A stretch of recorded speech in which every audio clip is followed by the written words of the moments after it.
ਐਡੀ ਕਿਹੜੀ ਗੱਲ ਹੋ ਗਈ ਕਿ ਇਜ਼ਰਾਈਲ ਤੇ ਅਮਰੀਕਾ ਜਿਹੜੇ ਪਾਕਿਸਤਾਨ ਤੋਂ ਸਕੇਅਰ ਕਰਨ ਡਏ ਆ, ਮਤਲਬ ਡਰਨ ਡਏ ਆ ਭਾਜੀ। ਤੇ ਇੰਡੀਅਨ ਮੀਡੀਆ ਦੇ ਵਿੱਚ ਇਹਦੀ ਗੱਲਬਾਤ ਕਿਉਂ ਹੋਣ ਡਈ ਹੈ? ਗੱਲ ਤਾਂ ਇਹ ਚਿੰਤਾ ਦੇ ਵਿਸ਼ੇ ਵਾਲੀ ਵੀ ਹੈ ਤੇ ਕਈਆਂ ਲਈ ਪ੍ਰਾਊਡ ਦੇ ਲਈ ਵੀ ਹੈ। ਇੰਡੀਅਨ ਗੋਦੀ ਮੀਡੀਆ ਦੇ ਲਈ ਚਿੰਤਾ ਦੀ ਵਿਸ਼ਾ, ਪਾਕਿਸਤਾਨੀ ਲੋਕਾਂ ਦੇ ਲਈ ਪ੍ਰਾਊਡ ਦਾ ਵਿਸ਼ਾ। ਸਾਰਿਆਂ ਨੂੰ ਪਤਾ ਕਿ ਪਾਕਿਸਤਾਨ ਦੇ ਕੋਲ ਵੀ ਨਿਊਕਲੀਅਰ ਜੋ ਹੈ, ਇੰਡੀਆ ਦੇ ਕੋਲ ਵੀ ਆਬਵੀਅਸ ਹੈ। ਚਲੋ ਸ਼ੁਕਰ ਹੈ ਦੋਨਾਂ ਕੋਲ ਹੈਗਾ, ਤਾਈਓ ਇੰਡੀਆ ਪਾਕਿਸਤਾਨ ਦੀ ਕਦੇ ਫੁੱਲ ਫਲੈਜ ਜਿਹੜੀ ਹੈ ਜੰਗ ਨਹੀਂ ਲੱਗ ਸਕਦੀ, ਇਹ ਮੇਰਾ ਮੰਨਣਾ ਹੈ। ਉਧਰ ਇਜ਼ਰਾਈਲ ਕੋਲ ਵੀ ਹੈ ਤੇ ਅਮਰੀਕਾ ਕੋਲ ਵੀ ਹੈ। ਫਿਰ ਅਮਰੀਕਾ ਤੇ ਇਜ਼ਰਾਈਲ ਕਿਉਂ ਡਰ ਰਹੇ ਆ ਪਾਕਿਸਤਾਨ ਤੋਂ? ਚੱਕਰ ਕੀ ਹੈ? ਉਧਰੋਂ ਸੀਜ਼ਫਾਇਰ ਵੀ ਕਰਾਉਣ ਡਿਆ ਸੀ ਇਹ ਈਰਾਨ ਤੇ ਅਮਰੀਕਾ ਦਾ। ਕੁੱਲ ਮਿਲਾ ਕੇ ਦੇਖਿਆ ਜਾਵੇ ਤਾਂ ਭੰਬਲ ਭੂਸਾ ਕੀ ਹੈ। ਅੱਜ ਦੀ ਵੀਡੀਓ ਦੇ ਵਿੱਚ ਇਹਦਾ ਕਰਾਂਗੇ ਖੁਲਾਸਾ, ਦੇਖਾਂਗੇ ਵੀਡੀਓ ਪੂਰੀ ਐਂਡ ਤੱਕ। ਮੇਰੇ ਨਾਲ ਦੇਖਿਓ, ਬਣੇ ਰਹੋ ਵੀਡੀਓ ਦੇ ਵਿੱਚ। ਬਿਨਾਂ ਕਿਸੇ ਦੇਰ ਤੋਂ ਕਰਦੇ ਹਾਂ ਸ਼ੁਰੂ। Welcome back to the channel, ਮੇਰਾ ਨਾਮ ਹੈ ਸੰਮੀ ਸਿੰਘ, ਤੁਸੀਂ ਦੇਖ ਰਹੇ ਹੋ पंजाबी रील टीवी। बार बार आईएमएफ के सामने हाथ फैलाती है, जहां राजनीतिक अस्थिरता खत्म होने का नाम तक नहीं लेती, लेकिन फिर भी अमेरिका उसे छोड़ नहीं सकता। चीन उस पर अरबों डॉलर का दांव लगा रहा है, भारत उसे अपने सबसे बड़े सुरक्षा खतरे के रूप में देखता है और पूरी दुनिया उसकी हर हलचल पर नजर रखती है। दुनिया की राजनीति में एक कहावत है, ज्योग्राफी इज डेस्टिनी। पाकिस्तान इसका सबसे बड़ा उदाहरण है। पाकिस्तान की लोकेशन उसे सामान्य देशों से अलग बनाती है। अफगान पाकिस्तान सिर्फ एक कमजोर अर्थव्यवस्था वाला देश होता तो शायद दुनिया उसे इतनी अहमियत नहीं देती, लेकिन पाकिस्तान के पास वो चीज है जो पूरी दुनिया को उसे गंभीरता से लेने के लिए मजबूर करती है। वो चीज क्या है? न्यूक्लियर। पाकिस्तान की भौगोलिक स्थिति, उसकी परमाणु ताकत, चीन के साथ उसका गठबंधन, अफगानिस्तान पर उसका प्रभाव और वो रणनीतिक लोकेशन जो उसे दुनिया की हर सुपर पावर के लिए अनदेखा न किए जाने वाला एक देश बनाती है। नमस्कार, मेरा नाम है करुणेश और आज के इस वीडियो में हम समझेंगे कि आखिर पाकिस्तान क्यों हर सुपर पावर के लिए इतना जरूरी है और क्यों आने वाले दशकों में भी दुनिया पाकिस्तान को नजरअंदाज नहीं कर पाएगी। लेकिन दुनिया की राजनीति में एक कहावत है, ज्योग्राफी इज डेस्टिनी, यानी किसी देश की भौगोलिक स्थिति ही उसकी किस्मत तय करती है। पाकिस्तान इसका सबसे बड़ा उदाहरण है। पाकिस्तान ऐसी जगह पर स्थित है जहां दक्षिण एशिया, मध्य एशिया और मध्य पूर्व एक दूसरे से जुड़ते हैं। उसके पश्चिम में अफगानिस्तान और ईरान है, उत्तर में चीन है, पूर्व में भारत है और दक्षिण में अरब सागर। इसका मतलब ये है कि पाकिस्तान, ਇਹ ਗੱਲ ਤਾਂ ਆਪਾਂ ਕਦੇ ਸੋਚੀ ਨਹੀਂ। ਵਾਕਈ ਇਹ ਇੱਕ ਬਿਲਕੁਲ ਵੈਲਿਡ ਪੁਆਇੰਟ ਹੈ ਕਿ ਇਹ ਬਹੁਤ ਚੀਜ਼ ਮਾਇਨੇ ਰੱਖਦੀ ਹੈ ਕਿ ਜੋ ਲੋਕੇਸ਼ਨ ਕਿੱਥੇ ਹੈ ਉਸ ਦੇਸ਼ ਦੀ, ਨਾ ਆਸੇ-ਪਾਸੇ ਕਿਹੜੇ-ਕਿਹੜੇ ਦੇਸ਼ ਆ ਉਹਦੇ। सिर्फ एक देश नहीं है बल्कि पूरी एशियाई राजनीति का एक जंक्शन पॉइंट है। अमेरिका के लिए पाकिस्तान अफगानिस्तान तक पहुंच का रास्ता रहा है। चीन के लिए ये हिंद महासागर तक पहुंचने का सबसे छोटा मार्ग है। भारत के लिए ये सुरक्षा चुनौती है और खाड़ी देशों के लिए पाकिस्तान उनकी सैन्य सुरक्षा का एक अहम हिस्सा है। पाकिस्तान की लोकेशन उसे सामान्य देशों से अलग बनाती है। उदाहरण के लिए चीन अगर पाकिस्तान के ग्वादर पोर्ट तक पहुंच बना लेता है तो उसे मलक्का स्ट्रेट के लंबे समुद्री मार्ग पर निर्भर नहीं रहना पड़ेगा और इसी वजह से चीन अरबों डॉलर सीपेक में निवेश कर रहा है। इसी तरह अफगानिस्तान में कोई भी सत्ता परिवर्तन हो, उसका असर सबसे पहले पाकिस्तान पर पड़ता है। पाकिस्तान की 2600 किलोमीटर लंबी सीमा। मैं सोचदा हूं ना कि पाकिस्तान ਤੇ ਚੀਨ ਦਾ ਇੰਨਾ ਗੂੜਾ ਰਿਸ਼ਤਾ ਕਿਉਂ ਹੈ? ਸੋ ਉਹਦੇ ਪਿੱਛੇ ਬਈ ਇਹ ਚੀਜ਼ਾਂ ਸਹੀ ਹੈ। अफगानिस्तान से लगती है, इसलिए अफगानिस्तान में अमेरिका, तालिबान या किसी भी ताकत का खेल पाकिस्तान को सीधे प्रभावित करता है। दूसरी तरफ भारत के साथ उसकी हजारों किलोमीटर लंबी सीमा दुनिया की सबसे सैन्यकृत सीमाओं में से एक है। यानी पाकिस्तान सिर्फ एक देश नहीं है बल्कि जियोपॉलिटिकल संघर्षों का एक केंद्र बिंदु है। अगर पाकिस्तान सिर्फ एक कमजोर अर्थव्यवस्था वाला देश होता तो शायद दुनिया उसे इतनी अहमियत नहीं देती, लेकिन पाकिस्तान के पास वो चीज है जो पूरी दुनिया को उसे गंभीरता से लेने के लिए मजबूर करती है। और वो चीज क्या है? वो है परमाणु हथियार। आज पाकिस्तान दुनिया के सबसे तेजी से बढ़ती परमाणु ताकतों में गिना जाता है। अनुमान है कि उसके पास 160 से ज्यादा न्यूक्लियर वॉरहेड्स हैं। ये संख्या भारत के लगभग बराबर है और कई यूरोपीय परमाणु देशों से ज्यादा है। लेकिन असली चिंता सिर्फ हथियारों की संख्या नहीं, असली चिंता है पाकिस्तान की फर्स्ट यूज डॉक्ट्रिन। इसका मतलब है कि अगर पाकिस्तान को लगे कि पारंपरिक युद्ध में कोई भी देश उसे हरा सकता है तो वो पहले परमाणु हथियार इस्तेमाल कर सकता है। भारत पाकिस्तान के बीच हर तनाव पूरी दुनिया को इसीलिए डराता है। ਅਮਰੀਕਾ ਔਰ ਪੱਛਮੀ ਦੇਸ਼। ਅੱਛਾ, ਇੱਕ ਇਹ ਵੀ ਇੱਕ ਪੁਆਇੰਟ ਬੜਾ ਵੈਲਿਡ ਹੈ ਕਿਉਂਕਿ ਇੰਡੀਆ ਦੀ ਜਿਹੜੀ ਫਸਟ ਪਾਲਿਸੀ ਨੀਤੀ ਹੈ ਨਹੀਂਗੀ। ਇੰਡੀਆ ਦੀ ਇਹ ਹੈ ਕਿ ਜੇ ਸਾਡੇ ਤੇ ਕੋਈ ਪਰਮਾਣੂ ਬੰਬ ਸਿੱਟੂਗਾ ਫੇਰ ਅਸੀਂ ਸਿੱਟਾਂਗੇ, ਅਦਰਵਾਈਜ਼ ਅਸੀਂ ਕਿਸੇ ਤੇ ਨਹੀਂ ਸਿੱਟਣ ਲੱਗੇ। ਇਹਨਾਂ ਨੇ ਇਹਲਾ ਫੈਸਲਾ ਲੈ ਤਾਂ ਲਿਆ, ਪਰ ਮੈਨੂੰ ਲੱਗਦਾ ਕਿ ਇਹ ਫੈਸਲਾ ਜਿਹੜਾ ਨਾ ਬੜੇ ਘਾਟੇ ਦਾ ਸੌਦਾ ਹੈ, ਕਿਉਂਕਿ ਇਹਦੇ ਕਰਕੇ ਹੀ ਨਾ ਜਿਹੜਾ ਦੁਨੀਆ ਦੇ ਵਿੱਚ ਦਬਾਅ ਪਾਇਆ ਜਾ ਸਕਦਾ ਹੈ ਇੰਡੀਆ ਦੇ ਉੱਤੇ, ਜਿਹੜਾ ਕਿ ਆਲਰੇਡੀ ਪਾਇਆ ਜਾ ਰਿਹਾ ਹੈ। ਪਾਕਿਸਤਾਨ ਤੋਂ ਡਰਨ ਦਾ ਮਤਲਬ ਇਹੀ ਹੈ ਕਿ ਪਾਕਿਸਤਾਨ ਵੀ ਕਦੇ ਵੀ ਉਹਦਾ ਦਿਮਾਗ ਫਿਰ ਗਿਆ ਤੇ ਉਹਨਾਂ ਨੇ ਚੱਕ ਕੇ ਨਿਊਕਲੀਅਰ ਸਿੱਟ ਦੇਣਾ। ਇਸ ਚੀਜ਼ ਤੋਂ ਡਰਦੇ ਆਲਰੇਡੀ ਉਹਨਾਂ ਦੇ ਫੈਸਲੇ ਕਈ ਹੱਕ 'ਚ ਵੀ ਲਏ ਜਾ ਸਕਦੇ ਆ। ਇੱਦਾਂ ਦੀਆਂ ਬਹੁਤ ਸਾਰੀਆਂ ਚੀਜ਼ਾਂ ਹੋਰ ਵੀ ਹੋ ਸਕਦੀਆਂ, ਠੀਕ ਹੈ। ਤਾਂ ਫਸਟ ਪਾਲਿਸੀ ਵਾਲਾ ਜਿਹੜਾ ਇਹਦਾ ਇੱਕ ਬੈਨੀਫਿਟ ਹੈ। ਹਾਲਾਂਕਿ ਮੈਨੂੰ ਲੱਗਦਾ ਨਹੀਂ ਕਿ ਕਦੇ ਵੀ ਕੋਈ ਵੀ ਜਿਹੜਾ ਦੇਸ਼ ਆ ਆਪਦੇ ਗੁਆਂਢੀ ਦੇਸ਼ ਤੇ ਹੀ ਨਿਊਕਲੀਅਰ ਚਲਾਵੇ, ਉਹ ਪੋਸੀਬਲ ਨਹੀਂ, ਕਿਉਂਕਿ ਆਉਣ ਵਾਲੇ 100 ਸਾਲਾਂ ਤੱਕ ਬਈ ਉਹਦੀ ਰੇਡੀਏਸ਼ਨ ਦਾ ਅਸਰ ਹੈ। ਆਉਣ ਵਾਲੀਆਂ ਪੀੜ੍ਹੀਆਂ ਦਾ ਜਿਹੜੀਆਂ ਵਿੱਚ ਬਿਮਾਰੀਆਂ, ਕੈਂਸਰ ਤੇ ਹੋਰ ਪਤਾ ਨਹੀਂ ਕਿੰਨੀਆਂ ਲਾਇਲਾਜ ਬਿਮਾਰੀਆਂ ਫੈਲਣੀਆਂ, ਉਹਦਾ ਖਾਮਿਆਜ਼ਾ ਉਸ ਦੇਸ਼ ਨੂੰ ਵੀ ਭੁਗਤਣਾ ਪੈਣਾ। ठीक है। इस करके वो कदे भी गवांढी मुल्क ते चलाऊगा तो नहीं, पर एदी पॉलिसी करके एक दबदबा जरूर बनता है। सबसे बड़ा डर ये है कि अगर पाकिस्तान में राजनीतिक अस्थिरता बहुत ज्यादा बढ़ गई परमाणु हथियारों की सुरक्षा खतरे में पड़ सकती है। इसलिए वॉशिंगटन पाकिस्तान से नाराज होने के बावजूद उससे रिश्ता नहीं तोड़ता। पाकिस्तान का परमाणु इतिहास भी खतरे से भरा रहा है। एक्यू खान नेटवर्क ने उत्तर कोरिया, ईरान और लीबिया तक परमाणु तकनीक पहुंचाई थी। इसे इतिहास का सबसे बड़ा न्यूक्लियर प्रोलिफरेशन नेटवर्क माना जाता था। इसके बावजूद पाकिस्तान पूरी तरीके से अलग थलग नहीं पड़ा, क्योंकि दुनिया जानती थी कि एक परमाणु शक्ति को नजरअंदाज करना संभव नहीं है। यही पाकिस्तान की सबसे बड़ी रणनीतिक ताकत है। उसकी अर्थव्यवस्था कमजोर हो सकती है, लेकिन उसके परमाणु हथियार उसे टू इंपॉर्टेंट टू इग्नोर बना देते हैं। जियोपॉलिटिकल स्ट्रॉन्ग का आज किसी एक देश ने पाकिस्तान पर सबसे बड़ा दांव लगाया है तो वो है चीन, और इस रिश्ते का सबसे बड़ा प्रतीक है सीपेक यानी चाइना पाकिस्तान इकोनॉमिक कॉरिडोर। चीन ने पाकिस्तान में $60 अरब से ज्यादा का निवेश किया। इसका उद्देश्य सिर्फ सड़कें या बिजली परियोजनाएं बनाना नहीं है, असली उद्देश्य है चीन को सीधे सीधे अरब सागर तक पहुंचा देना। चीन का ज्यादातर तेल मलक्का स्ट्रेट से होकर गुजरता है। ये समुद्री रास्ता अमेरिका की नौसेना के प्रभाव में है। अगर कभी अमेरिका चीन युद्ध जैसी स्थिति बनी तो अमेरिका इस रास्ते को ब्लॉक कर देगा। इसलिए चीन को एक वैकल्पिक रास्ता बनाना ही है। पाकिस्तान ने उसे वही रास्ता दे दिया। सीपेक के जरिए पाकिस्तान का शिनजियांग प्रांत सीधे सीधे ग्वादर पोर्ट से जुड़ जाता है। इसका मतलब चीन अब हिंद महासागर तक पहुंच सकता है आराम से। यही वजह है कि भारत और अमेरिका दोनों सीपेक को सिर्फ आर्थिक परियोजना नहीं मानते हैं, बल्कि रणनीतिक चुनौती भी मानते हैं। भारत की सबसे बड़ी आपत्ति यह है सीपेक गिलगिट बाल्टिस्तान से होकर गुजरता है, जिसे भारत अपना हिस्सा मानता है। वहीं अमेरिका को डर है कि भविष्य में ग्वादर पोर्ट चीन के नौसैनिक बेस में बदल सकता है। अगर ऐसा हुआ, हिंद महासागर में चीन की मौजूदगी बहुत मजबूत हो जाएगी। लेकिन पाकिस्तान के लिए सीपेक सिर्फ पैसा नहीं है, यह उसकी रणनीतिक ताकत है। अब पाकिस्तान अमेरिका और चीन दोनों के बीच संतुलन बनाकर फायदा उठा सकता है। यही वजह है कि पाकिस्तान खुद को सिर्फ दक्षिण एशिया का देश नहीं, बल्कि चीन की वैश्विक रणनीति का एक अहम हिस्सा मानता है। अमेरिका और पाकिस्तान का रिश्ता दुनिया के सबसे जटिल रिश्तों में गिना जाता है। दोनों देशों ने एक दूसरे का इस्तेमाल भी खूब किया और एक दूसरे पर भरोसा भी कभी पूरी तरह से नहीं कर पाए। शीत युद्ध के दौरान, कोल्ड वॉर जब हो रहा था, पाकिस्तान अमेरिका का करीबी सहयोगी रहा। उसने सिएटो और सेंटो यानी CSEATO और CENTO जैसे अमेरिकी गठबंधनों में हिस्सा लिया।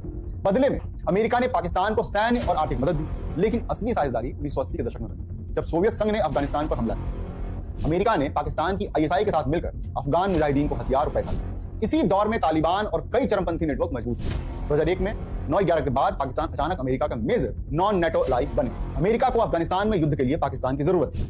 अगले कुछ वर्षों में अमेरिका ने पाकिस्तान को $33 अरब से ज्यादा सहायता दी। इसी दौरान अमेरिका को यह भी महसूस हुआ कि पाकिस्तान एक तरफ अमेरिका से पैसा ले रहा है और दूसरी तरफ तालिबान को पूरी तरह खत्म भी नहीं कर रहा है। 2011 में जब ओसामा बिन लादेन पाकिस्तान के एबटाबाद में मिला तो अमेरिका और पाकिस्तान के रिश्ते सबसे निचले स्तर पर पहुंच गए। उसके बाद अमेरिका पाकिस्तान से रिश्ता खत्म नहीं कर पाया। कारण साफ था, परमाणु हथियार, अफगानिस्तान और चीन। अमेरिका जानता है कि अगर पाकिस्तान पूरी तरह चीन के प्रभाव में चला गया तो दक्षिण एशिया में शक्ति संतुलन बदल जाएगा। यानी यह रिश्ता भरोसे पर नहीं, मजबूरी पर भी टिका हुआ है। अगर पाकिस्तान की राष्ट्रीय पहचान को किसी एक चीज ने सबसे ज्यादा प्रभावित किया है तो वो है भारत। 1947 का विभाजन सिर्फ राजनीतिक घटना नहीं थी, बल्कि एक ऐसा जख्म था जिसने दोनों देशों की राजनीति को हमेशा के लिए बदल दिया। पाकिस्तान की सेना और सुरक्षा नीति का बड़ा हिस्सा भारतीय खतरे के इर्द गिर्द बना है। यही कारण है कि पाकिस्तान ने अपनी कमजोर अर्थव्यवस्था के बावजूद भारी सैन्य खर्च बनाए रखा। भारत और पाकिस्तान 4 युद्ध लड़ चुके हैं, 1947, 1965, 1971 और 1999 का कारगिल। इसके अलावा कश्मीर को लेकर के लगातार तनाव बना रहता है। पाकिस्तान ने वर्षों तक कश्मीर में प्रॉक्सी वॉर की रणनीति अपनाई। लश्कर तैयबा, जैश ए मोहम्मद जैसे संगठनों के जरिए भारत पर दबाव बनाने की कोशिश की गई, लेकिन समय के साथ भारत पाकिस्तान के बीच शक्ति संतुलन तेजी से बदल गया। आज भारत की अर्थव्यवस्था पाकिस्तान से कई गुना बढ़ी है। भारत की सैन्य क्षमता भी कहीं ज्यादा मजबूत है और यही वजह है कि पाकिस्तान अपनी सुरक्षा के लिए परमाणु हथियारों पर ज्यादा निर्भर हो गया। भारत के लिए पाकिस्तान सिर्फ आतंकवाद का स्रोत ही नहीं है, बल्कि चीन पाकिस्तान गठबंधन का हिस्सा भी है। भारत को डर है कि चीन सीपेक और ग्वादर के जरिए उसे रणनीतिक रूप से घेरने की कोशिश कर रहा है। इसलिए भारत की इंडो पैसिफिक रणनीति में पाकिस्तान अप्रत्यक्ष रूप से हमेशा मौजूद रहता है। यानी भारत पाकिस्तान दुश्मनी सिर्फ 2 देशों की लड़ाई नहीं है, बल्कि पूरे एशियाई शक्ति संतुलन का एक हिस्सा बन चुका है। दुनिया का शायद ही कोई दूसरा देश होगा जो एक साथ अमेरिका, चीन, ਅੱਛਾ ਇਹ ਵੀ ਹੈ ਕਿ ਕੱਲ ਨੂੰ ਜੇ ਇੰਡੀਆ ਤੇ ਪਾਕਿਸਤਾਨ ਦੀ ਕੋਈ ਜੰਗ ਲੱਗਦੀ ਵੀ ਹੈ ਨਾ, ਥੋੜੀ ਵੱਡੇ ਸਕੇਲ ਤੇ ਵੀ ਪਹੁੰਚਦੀ ਹੈ, ਤਾਂ ਇਹਦਾ ਜਿਹੜਾ ਉਹ ਹੈ ਨਾ ਡਿਸਐਡਵਾਂਟੇਜ ਹੈ ਜਾਂ ਇਹਦੀ ਜਿਹੜੀ ਇੱਕ ਅਸਰ ਹੈ ਉਹ ਏਸ਼ੀਆ ਦੇ ਸਾਰੇ ਦੇਸ਼ਾਂ ਤੇ ਪਏਗਾ, ਲਗਭਗ ਪੂਰੇ ਏਸ਼ੀਆ ਤੇ पड़ेगा। भारत, सऊदी अरब और इस्लामिक दुनिया सभी की रणनीति में इतना महत्वपूर्ण होगा। अमेरिका पाकिस्तान को परमाणु सुरक्षा, आतंकवाद और चीन के संदर्भ में देखता है। चीन पाकिस्तान को अपने बेल्ट एंड रोड इनिशिएटिव का सबसे महत्वपूर्ण केंद्र मानता है। भारत पाकिस्तान को अपनी राष्ट्रीय सुरक्षा के सबसे बड़े खतरे में गिनता है। रूस पाकिस्तान के जरिए दक्षिण एशिया और मध्य एशिया में अपना प्रभाव बढ़ाना चाहता है। सऊदी अरब पाकिस्तान को इस्लामिक दुनिया की परमाणु ताकत के रूप में देखता है और मुस्लिम दुनिया पाकिस्तान का महत्व इसलिए भी ज्यादा है क्योंकि वह दुनिया का एकमात्र परमाणु हथियार संपन्न मुस्लिम बहुल देश है। यही कारण है कि पाकिस्तान की आर्थिक कमजोरी के बावजूद उसकी रणनीतिक कीमत बहुत ज्यादा है। दुनिया की हर बड़ी शक्ति किसी न किसी कारण से पाकिस्तान के साथ रिश्ता बनाए रखना चाहती है, लेकिन पाकिस्तान की खासियत यह भी है कि उसने हमेशा इन ताकतों को एक दूसरे के खिलाफ बैलेंस करने की कोशिश की है। कभी अमेरिका से मदद ली, कभी चीन से निवेश लिया, कभी सऊदी अरब से आर्थिक सहयोग लिया। यानी पाकिस्तान सिर्फ सुपर पावर का मोहरा तक नहीं है, कई बार वो खुद भी इस खेल को अपने तरीके से खेलता रहता है।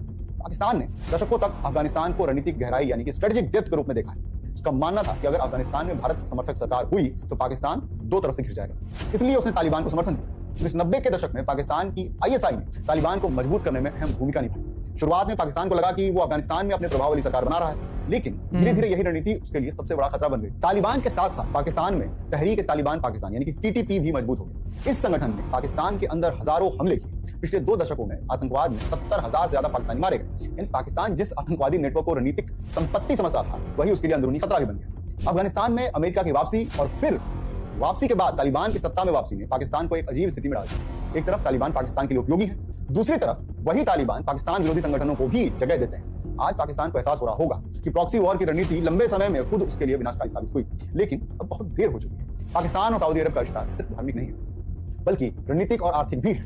दशकों से सऊदी अरब पाकिस्तान को आर्थिक मदद देता रहा है। बदले में पाकिस्तान की सेना खाड़ी देशों की सुरक्षा का हिस्सा है। ਹੁਣ ਤਾਂ ਸਾਊਦੀ ਅਰੇਬੀਆ ਦੇ ਨਾਲ ਤਾਂ ਇਹਨਾਂ ਦਾ ਜਿਹੜਾ ਉਹ ਇੱਕ ਇਸਲਾਮਿਕ ਨੈਟੋ ਦੀ ਸ਼ੁਰੂਆਤ ਵੀ ਹੋ ਚੁੱਕੀ ਹੈ। लाखों पाकिस्तानी खाड़ी देशों में काम करते हैं और हर साल अरबों डॉलर की रिमिटेंस पाकिस्तान भेजते हैं। पाकिस्तान की अर्थव्यवस्था के लिए ये पैसा बहुत महत्वपूर्ण होता है। इसलिए इस रिश्ते का एक और पहलू भी है। सऊदी अरब ने वर्षों तक पाकिस्तान में मदरसों और धार्मिक संस्थाओं को फंड किया।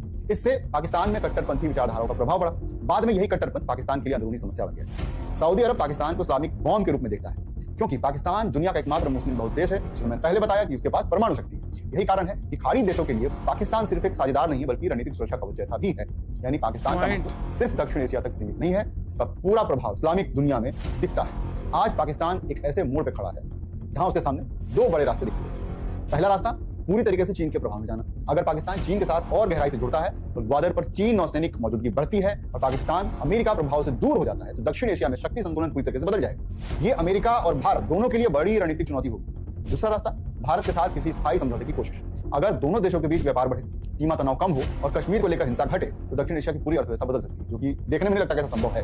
पाकिस्तान अपनी ऊर्जा सैन्य प्रतिस्पर्धा के बजाय शिक्षा, उद्योग और इंफ्रास्ट्रक्चर पर खर्च कर सकता है, लेकिन ये रास्ता आसान नहीं है, क्योंकि पाकिस्तान की राजनीति और सेना लंबे समय से भारतीय खतरे के इर्द गिर्द ही बनी हुई है। अगर भारत के साथ तनाव कम हो गया तो पाकिस्तान की सैन्य संरचना और उसकी राजनीतिक भूमिका पर भी असर पड़ेगा। इसीलिए जो विशेषज्ञ ये मानते हैं कि निकट भविष्य में पाकिस्तान पूरी तरीके से किसी एक दिशा में नहीं जाएगा। वो अमेरिका, चीन, खाड़ी के देश और अपनी क्षेत्रीय राजनीति के बीच संतुलन बनाकर चलने की कोशिश करता रहेगा। पाकिस्तान विरोधाभासों का देश है, आर्थिक रूप से कमजोर लेकिन रणनीतिक रूप से बेहद शक्तिशाली है।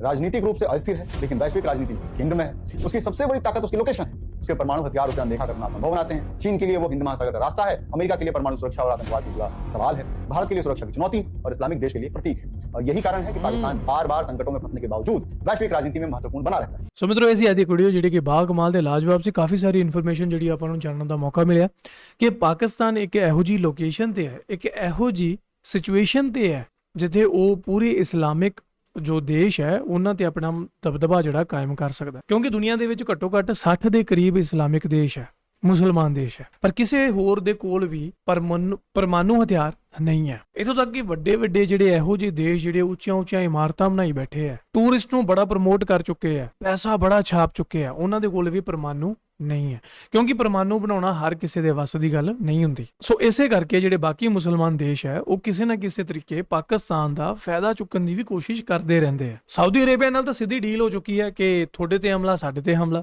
ਜੇ ਕੱਲ ਨੂੰ ਤੁਹਾਨੂੰ ਕੋਈ ਪੰਗਾ ਹੀ ਲੈਂਦਾ ਤਾਂ ਅਸੀਂ ਵਿੱਚ ਆ ਜਾਾਂਗੇ, ਜੇ ਸਾਡੇ ਤੇ ਕੋਈ ਪੰਗਾ ਲਊਗਾ ਤਾਂ ਤੁਸੀਂ ਆ ਜਾਣਾ ਤੇ ਨਿਊਕਲੀਅਰ ਵੀ ਲੈ ਕੇ ਆਉਣਾ ਨਾਲ। ਉਹ ਜਿਵੇਂ ਲੜਾਈ ਹੋ ਜਾਂਦੀ ਹੈ ਫਿਰ ਫੋਨ ਨਹੀਂ ਮਾਰਦੇ ਦੋਸਤ, ਉਹੀ ਹਿਸਾਬ ਆ ਕਿ ਜਿੱਦਾਂ ਹੀ ਸਾਊਦੀ ਅਰੇਬੀਆ ਤੇ ਕੋਈ ਸੰਕਟ ਆਇਆ ਉਹਨਾਂ ਨੇ ਫੋਨ ਮਾਰਨਾ ਪਾਕਿਸਤਾਨ ਨੂੰ ਤੇ ਉਹਨਾਂ ਨੇ ਚੱਕ ਕੇ ਪਹੁੰਚ ਜਾਣਾ। ਪਰ ਇਹੀ ਕੋਈ ਹੋਰ ਮੁਸਲਮਾਨ ਦੇਸ਼ ਕਰੇ ਉਹਨਾਂ ਉੱਥੇ ਨਹੀਂ ਇਹਨਾਂ ਨੇ ਪਹੁੰਚਣਾ। ਕਿਉਂ? ਕਿਉਂਕਿ ਉੱਥੇ ਡੀਲ ਨਹੀਂ ਹੋਈ। ਬਾਕੀ ਜਿਹੜਾ ਚਾਈਨਾ ਦਾ ਪਾਕਿਸਤਾਨ ਨਾਲ ਰਿਸ਼ਤਾ ਆਪਾਂ ਨੂੰ ਦਿਖਾਇਆ ਨਾ ਕਿ ਜਿਹੜੀ ਇਹਨਾਂ ਦੀ ਫਰੈਂਡਸ਼ਿਪ ਆ ਉਹ ਇੰਨੀ ਸਟਰੋਂਗ ਕਿਉਂ ਹੈ, ਮੇਰੇ ਦਿਮਾਗ 'ਚ ਵੀ ਇਹ ਕੁਐਸਚਨ ਆਉਂਦੇ ਸੀ ਅਕਸਰ, ਪਰ ਮੈਨੂੰ ਇਹ ਨਹੀਂ ਪਤਾ ਸੀਗਾ ਕਿ ਪੋਰਟ ਦਾ ਜਿਹੜਾ ਪੰਗਾ, ਗਵਾਦਰ ਪੋਰਟ ਦਾ, ਕਿਉਂਕਿ ਚੀਨ ਨੇ ਕਿੱਥੋਂ ਭਾਰਤ ਦੇ ਸਮੁੰਦਰ ਚੋਂ ਉੱਤੋਂ ਦੀ ਘੁੰਮ ਕੇ ਆਉਣਾ, ਕਿੱਥੇ ਉਹਨੇ ਪਾਕਿਸਤਾਨ ਚੋਂ ਬਾਈ ਰੂਟ ਚੱਲ ਜਾਣਾ। ਸੋ ਇਸੇ ਕਰਕੇ ਆਪਾਂ ਦੇਖਦੇ ਹਾਂ ਪਾਕਿਸਤਾਨ ਦੇ ਜਿਹੜੇ ਹਾਈਵੇ ਹੈ, K2 ਟਾਈਪ ਹਾਈਵੇ ਹੈ ਜਿਹੜੇ ਬਹੁਤ ਜ਼ਬਰਦਸਤ ਹਾਈਵੇ ਇਹੋ ਜਿਹੇ ਹਾਈਵੇ ਇੰਡੀਆ ਦੇ ਵਿੱਚ ਵੀ ਨਹੀਂ ਹੈ। ਤੁਹਾਨੂੰ ਫਰੈਂਕਲੀ ਦੱਸਾਂ ਹੈ ਤਾਂ ਬਹੁਤ ਘੱਟ ਆ, ਲੇਕਿਨ ਪਾਕਿਸਤਾਨ ਦੇ ਵਿੱਚ ਬਹੁਤ ਲੰਬਾ ਨੈਟਵਰਕ ਹੈ ਇਹ ਜਿਹੜਾ K2 ਹਾਈਵੇ ਦਾ, ਮੋਟਰਵੇ ਕਹਿੰਦੇ ਆ ਤੁਹਾਡੇ, ਉਹਦਾ ਸਾਡੇ ਹਾਈਵੇ ਕਹਿੰਦੇ ਆ। ਸੋ ਐਨੀ ਹਾਓ ਇਹ ਸੀ ਅੱਜ ਦੀ ਇੱਕ ਵੀਡੀਓ ਜਿਹ 'ਚ ਆਪਾਂ ਨੂੰ ਕਾਫੀ ਸਾਰੀ ਜਾਣਕਾਰੀ ਦੇਖਣ ਦਾ ਜਿਹੜਾ ਮੌਕਾ ਮਿਲਿਆ। ਤੁਹਾਨੂੰ ਕਿੱਦਾਂ ਲੱਗੀ ਮੈਨੂੰ ਥੱਲੇ ਕਮੈਂਟ ਕਰਕੇ ਦੱਸਿਓ। ਐਂਡ ਤੁਹਾਡੀ ਕੋਈ ਵੀ ਕੀਮਤੀ ਰਾਏ ਹੈ ਜਾਂ ਤੁਹਾਡਾ ਕੋਈ ਸੁਜੈਸ਼ਨ ਹੈ ਜਾਂ ਵੀਡੀਓ ਦੇ ਬਾਬਤ ਤੁਹਾਡੇ ਕੋਲ ਹੋਰ ਇਨਫੋਰਮੇਸ਼ਨ ਹੈ, just do let me know in the comment section below. ਮਿਲਾਂਗੇ ਨਵੀਂ video, till then make sure hit that subscribe.